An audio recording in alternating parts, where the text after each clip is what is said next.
O Brasil é o país das 180 mil leis. E neste universo, 82% dos brasileiros consideram fácil desobedecê-las. Já 79% dos brasileiros, sempre que possível, opta pelo jeitinho ao invés de seguir o que determina a legislação. Os dados fazem parte do Índice de Percepção do Cumprimento da Lei, lançada pelo Centro de Pesquisa Jurídica Aplicada da Escola de Direito de São Paulo há poucos dias. O objetivo foi avaliar o grau de percepção do brasileiro sobre o respeito às leis e às ordens das autoridades. Este mesmo estudo mostrou que, ao mesmo tempo, 74% das pessoas acham que se deveria cumprir a lei, mesmo quando esta é contrária ao que elas avaliam ser o certo. Ou seja, milhares de brasileiros estão descontentes com as leis vigentes no país.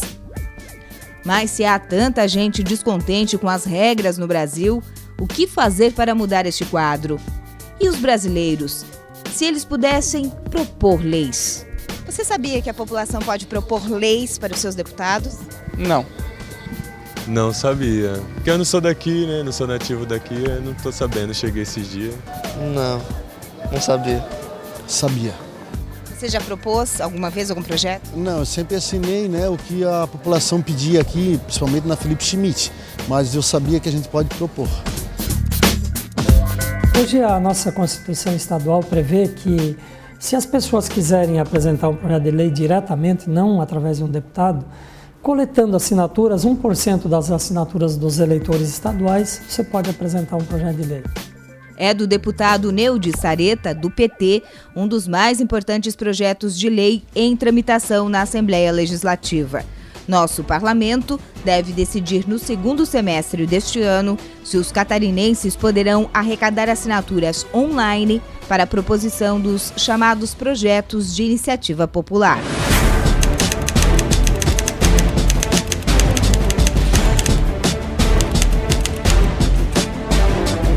Neudi Sareta ingressou na vida pública ainda na juventude. Em 1988, foi eleito vereador em Concórdia e destacou-se como o mais jovem da legislatura e o primeiro eleito pelo PT na cidade. Fizemos a lei orgânica do município porque, em 88, foi promulgada a nova Constituição Federal do país e depois as assembleias legislativas fizeram as constituições estaduais. E as câmaras de vereadores que assumiram em 1989, de 89 a 92, tiveram a incumbência de fazer a Constituição do município, que no caso se chama Lei Orgânica. Então nós fizemos a Lei Orgânica do município, foi aquela legislatura, portanto um período extraordinário de participação legislativa também, além da atuação normal que um vereador sempre tem e que está marcante até hoje para mim, na minha história e na minha participação política também. Foi eleito como deputado pela primeira vez em 1995 e reeleito em 99, ano em que assumiu a presidência da Assembleia Legislativa, consagrando-se como o deputado mais jovem e o primeiro do PT a alcançar esta posição política. Foi o único partido que eu tive desde a minha primeira filiação, me filiei em 1985, em 88 eu fui candidato a vereador, foi pelo mesmo partido que disputei depois os mandatos de deputado estadual e depois também quando fui prefeito de Concórdia por 2 vezes e atualmente retornando à condição de deputado estadual. Acho que os partidos eles têm uma função também na sociedade, a gente precisa valorizar isso, mas principalmente valorizar uma atuação séria, uma atuação que está em consonância com aquilo que as pessoas também querem, a população, os desejos, os anseios, aquilo que a gente fala no pré-eleitoral, nos períodos de campanha, que depois procurar executar isso no seu mandato. Eu acho que esse é o grande desafio para quem principalmente está na área política, para quem veio de movimentos sociais, populares, quem atuou sem um patrocínio, repito, de nenhum grupo econômico ou qualquer grupo, e sim com base na atuação conjunta de companheiros, de pessoas que pensam de forma semelhante. Sobre uma possível crise de imagem e identidade do PT, o deputado Neude Sareta diz que o partido evoluiu muito, entretanto admite que alguns erros aconteceram no decorrer dos anos. Eu acredito que as coisas vão mudando, sim, é verdade. No surgimento do partido existiu uma realidade, inclusive de um governo na época militar, de um governo eleito de forma indireta, não pela via popular. As lutas que se tinha naquela época era uma, e depois, com o tempo, essas situações vão mudando. Hoje a gente tem governo eleito democraticamente pelo voto, que com os seus erros e acertos, mas é fruto da nossa democracia construída no país. O partido também, em alguns momentos, evoluiu em algumas coisas, em outras, talvez precise também fazer, sim, o repensar, o meia-culpa, porque é um partido grande, com milhares, mais de 1 milhão de filiados, com certeza também comete os seus equívocos, mas não tenha dúvida que tem um papel fundamental para o fortalecimento da democracia. A eleição do ex-presidente Lula e da presidente Dilma, com certeza fazem parte de uma mudança histórica no país, e acho que as contribuições e os acertos foram muito maiores do que os erros, embora, é claro, como eu disse, algumas coisas precisam sim ser reanalisadas, ser repensadas, inclusive corrigidos eventuais erros cometidos que certamente aconteceram. Com uma vida pública marcada por vários mandatos, Sareta afirma que o maior desafio é legislar em sintonia com os eleitores. Os principais desafios é poder exercer mandato em sintonia com aquilo que pensa a maioria das pessoas, buscando contribuir e fazer alguma coisa para melhorar a vida das pessoas. Quando eu comecei esse mandato de deputado, nós tivemos uma reunião da nossa bancada e eu lembro que disse à minha bancada que nós deveríamos sempre procurar ser propositivos, apresentar ideia, sugestão, e que eu seria parceiro de tudo aquilo que primeiro eu me fizesse a seguinte pergunta: isto ajuda a melhorar a vida das pessoas ou não? Se ajuda, eu seria parceiro. Eu acho que esta é a meta maior que nós temos.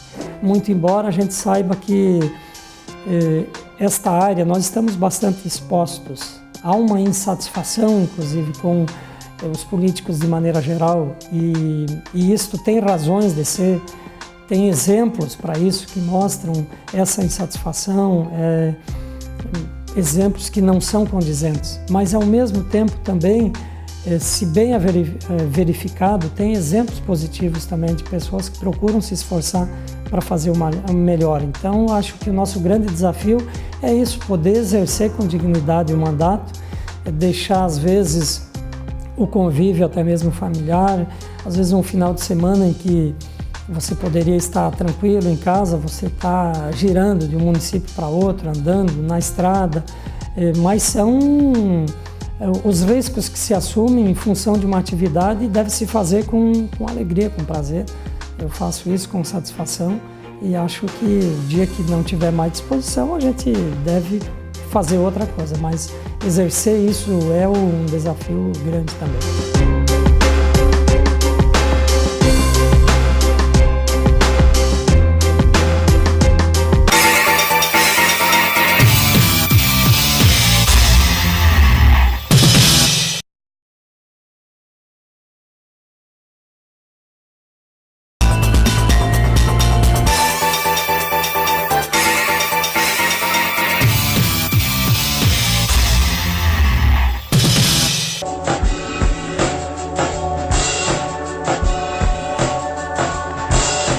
De acordo com a Constituição do Estado de Santa Catarina, a iniciativa das leis complementares e ordinárias cabe a qualquer membro ou comissão da Assembleia Legislativa, ao governador do Estado, ao Tribunal de Justiça, ao Procurador-Geral de Justiça e aos cidadãos catarinenses. Os projetos de iniciativa popular deverão ser propostos junto à Assembleia Legislativa por meio de apresentação de projeto de lei subscrito por no mínimo 1% dos eleitores do Estado, distribuídos por pelo menos 20 municípios, com não menos de 1% dos eleitores em cada um deles. É do deputado Neudir Sareta o projeto de lei que tramita desde o ano passado no Parlamento Catarinense e que pretende agilizar o processo de assinaturas. De acordo com o deputado, se aprovado, o projeto de lei proposto por ele irá implementar no Estado um sistema que permitirá assinaturas online. Sair coletando assinatura de um por um, 50 mil pessoas, é uma tarefa árdua e é uma tarefa que, se você não tiver uma certa estrutura, entidades e etc., é difícil de conseguir. Então eu apresentei uma proposição que está tramitando e espero que quanto antes a gente possa implementar isso, em que as pessoas poderão assinar de forma virtual, através da internet, dos mecanismos que se tem hoje. Então você propõe um projeto e abre assinaturas e as pessoas são convidadas a assinar, ou até mesmo você acessando determinadas páginas, vê lá que tem algumas propostas e você entra ali e assina de forma virtual. Isto possibilita uma maior participação da população no processo legislativo. Isso é importante. Nós temos poucos mecanismos de participação popular em Santa Catarina. Um dos poucos mecanismos é o chamado orçamento regionalizado, que tem sido enfraquecido ao invés de fortalecido, infelizmente. Mas o orçamento regionalizado é quando a Assembleia vai nas diversas regiões ouvindo as proposições da comunidade e as prioridades. Nos executivos municipais, e fiz isso quando prefeito, nós implantamos o chamado orçamento participativo. Nós reunimos os bairros, as diversas regiões, e definimos as obras de forma conjunta e as obras definidas eram executadas.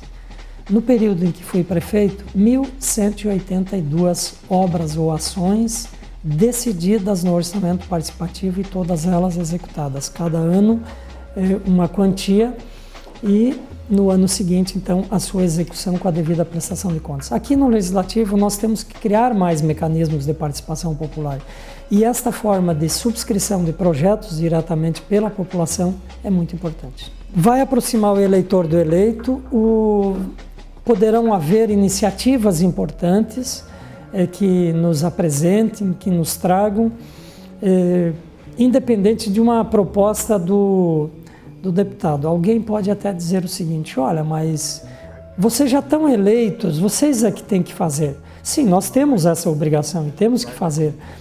Mas nós temos que criar mecanismo para as pessoas que querem de forma direta participar. Isto não enfraquece a nossa parte representativa, eu entendo que ela fortalece. Volto ao exemplo do caso do salário mínimo estadual, foi um projeto que fortaleceu, participou. Hoje, quando vem aqui anualmente os projetos de reajustes, há uma certa facilidade, inclusive, de votá-los, porque sabe-se, olha, esse foi um projeto que nasceu da origem popular. Eu acho que quanto mais participação das pessoas, melhor, mais transparente. Hoje, os mecanismos de transparência estão sendo aplicados. No passado, isso nada existia. Há até a sensação, às vezes, de que hoje talvez tenha mais problemas do que tinha no passado. Engano. As coisas estão vindo mais às claras hoje. No passado, isso tudo não existia. Em governos fechados, ditatoriais, as coisas aconteciam e desaconteciam. Então, hoje há uma transparência maior, é claro, há uma exposição maior.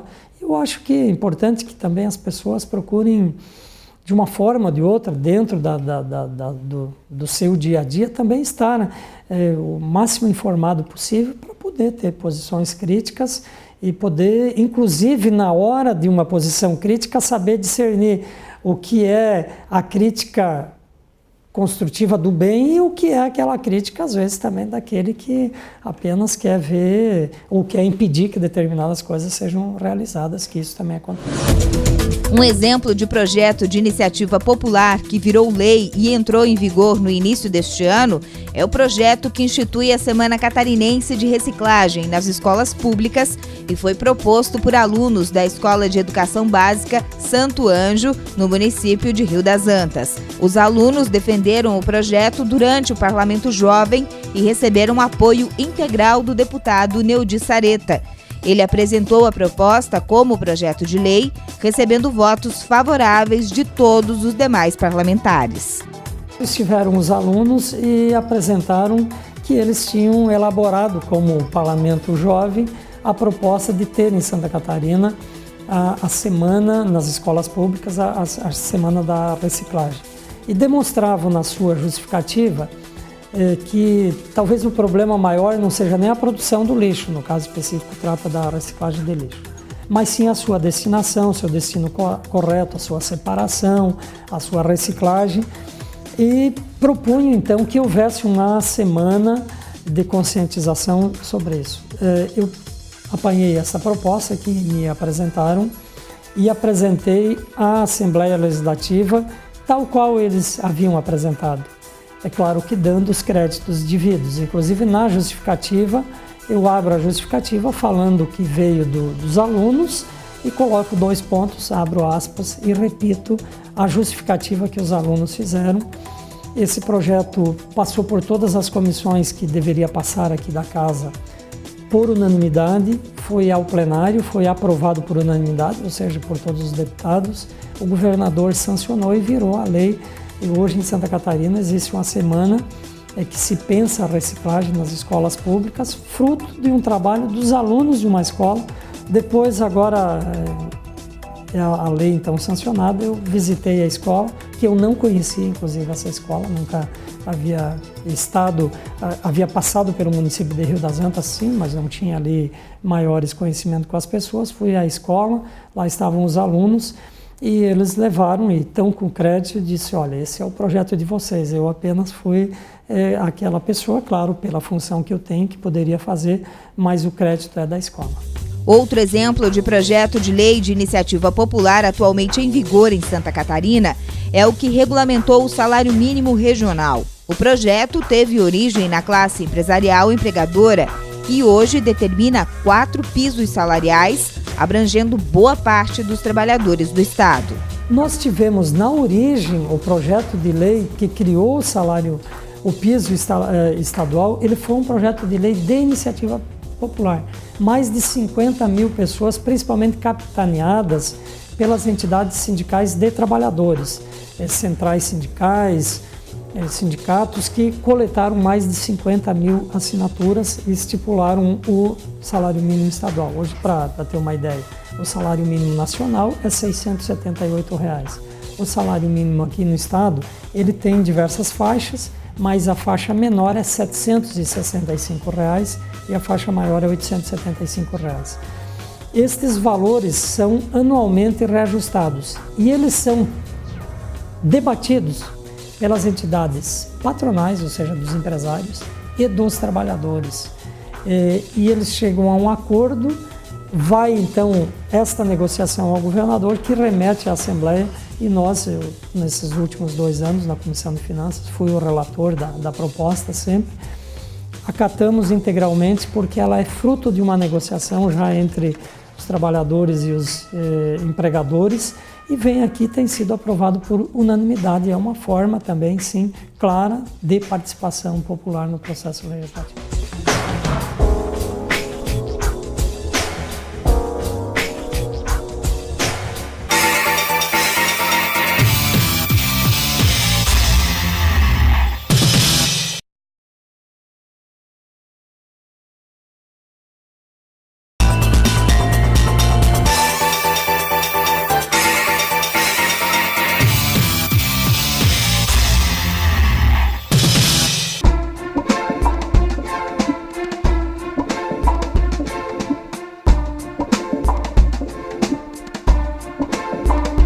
Neudi Sareta foi prefeito de Concórdia, no meio-oeste catarinense, por 2 mandatos.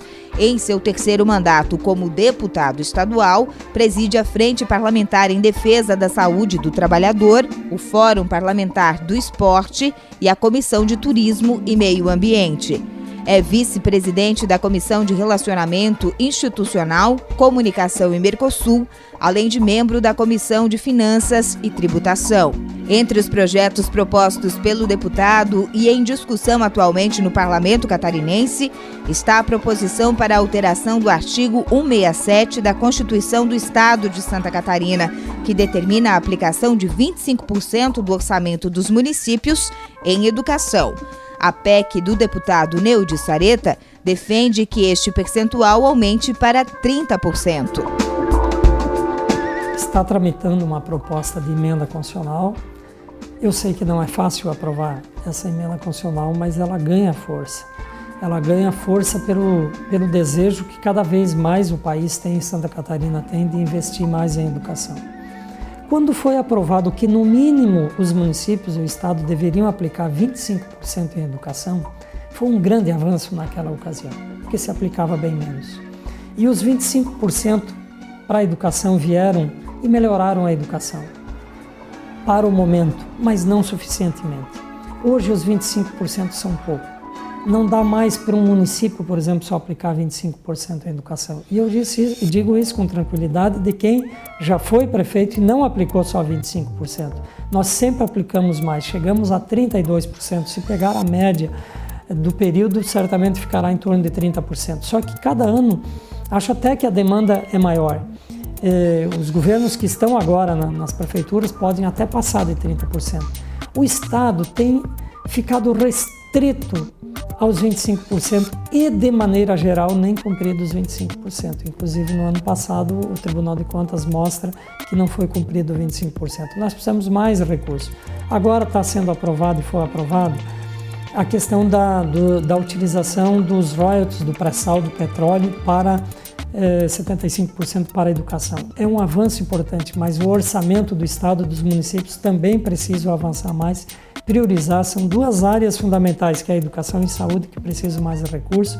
Essa emenda constitucional é possível, muitas unidades da federação já praticam isso, e eu acho que Santa Catarina deveria dar um salto realmente de qualidade e aprovar o aumento de 25% para 30% no mínimo dos recursos do orçamento a ser aplicado em educação. Eu tenho expectativa de poder ver essa emenda constitucional aprovada, embora eu saiba que uma emenda constitucional dessa natureza, ela tem um grau de dificuldade muito grande para ser aprovada. Ela teve já o trâmite da sua admissibilidade, ela está admitida, porque uma emenda constitucional precisa dessa parte. Agora ela está justamente na parte do mérito, e aí com certeza tem que ir se ajustando. Eu acho que, se for o caso, dá até para propor um escalonamento dela para entrada em vigor escalonado, mas o que ficou absolutamente claro, inclusive nesses últimos tempos, das manifestações e vozes da população, é que a população quer mais investimento em educação, em saúde, e aí essa emenda constitucional, que também não é de agora, era de antes da movimentação, prova de que já estava em sintonia e que ela está mais do que nunca agora atualizada. Esperamos apoio. Acho que talvez alguém dirá que agora, como terá os royalties do petróleo, não é necessário. Eu quero dizer que sim, é necessário. Se a gente quer uma verdadeira transformação no país e no Estado, a educação é fundamental e, portanto, mais recursos é importante. De acordo com o deputado, os governantes terão que replanejar a aplicação do recurso público em seus municípios, mas que isso é positivo, desde que a educação esteja na lista de prioridades. Sim, ele vai ter que fazer opções. Governar é um pouco isso, é definir prioridades. E você vai ter que atender as diversas demandas. Não é fácil para quem está no executivo, sim, não é fácil, mas você tem que definir prioridades. Por exemplo, não é possível você dizer que prioriza determinada área se você aplica só o mínimo que a lei manda aplicar. Se você diz que a educação é prioridade, mas aplica em recursos só o mínimo dos mínimos, ela não é prioridade, você apenas cumpre o mínimo. Se ela é prioridade, você tem que determiná-la com recursos. Porque o que é dar prioridade? É dizer para se empenhar? Sim. É dizer para, motivar para a educação? Sim. Mas é botar recurso. Porque senão você não vai remunerar bem o professor, você não vai ter boas escolas, bons equipamentos. Não há prioridade se essa prioridade não estiver estabelecida orçamentariamente. Agora, há outras áreas importantes, sim, fundamentais, educação e saúde são as duas principais, mas tem a segurança que é importante, a locomoção, sim, tudo isso tem que ser compatibilizado, mas de acordo com as prioridades. Demonstrando maturidade política, o deputado Neudi Sareta aposta na integração com os demais parlamentares e defende a aproximação constante com os seus eleitores. Eu acredito que a gente tem que estar constantemente fazendo um pouco parte da história, fazendo aquilo que a gente faz, procurando fazer da melhor forma possível, reconhecendo que sozinho não se faz nada. Isso é muito importante, porque qualquer conquista ela é sempre fruto de um trabalho conjunto. Se você está numa Câmara ou numa Assembleia ou em qualquer lugar, se você quiser alguma coisa, você precisa ter outros apoios, atuar com outras pessoas, reconhecer que outras pessoas também têm méritos e de forma conjunta ir construindo a proposta. Eu acredito que essa atuação que eu sempre procurei ter na política foi um pouco isso, trabalhar aquilo que eu defendo em consonância também com outras pessoas, buscando outros auxílios, buscando principalmente aqueles que acreditam em ideais semelhantes ao que eu defendo também.